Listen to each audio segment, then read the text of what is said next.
So Newton has three laws: first, second, and third law. And usually you are expected to know how to state these laws, know how to apply these laws. So let's look at the first law. The first law usually says that an object will remain at rest or it will continue to move at a constant velocity unless a non-zero force acts on it, right? So in this case, this could be the force applied, or it could be the frictional force.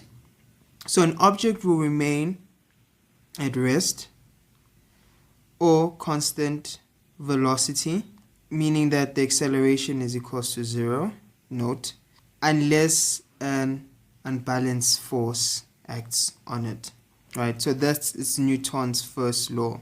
Newton's second law, which is what most of you guys are familiar with the famous equation of F net is equals to ma.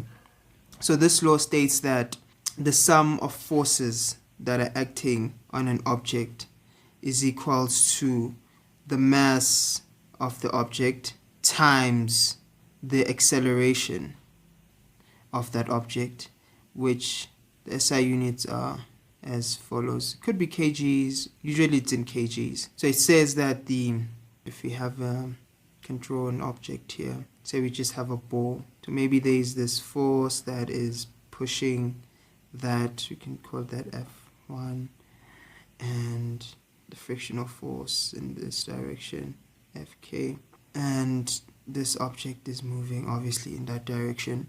So it states that if we choose the right hand side as positive, that F1 minus the frictional force will be equal to the acceleration of that object, the mass of that object times the acceleration. So that is Newton's second law. And the last law, the third law, it's one of the interesting ones. It's very easy to know or to memorize. Let's say you have a person here and we have a wall. I was never good at drawing. You can call this person A, object A, and the wall object B. So the third law states that if person A is pushing, if you are person A and you're pushing against the wall, right, and we call your force Fa, the wall, say it's a person, obviously it's not, the wall will also push against you, call it B, with the same magnitude,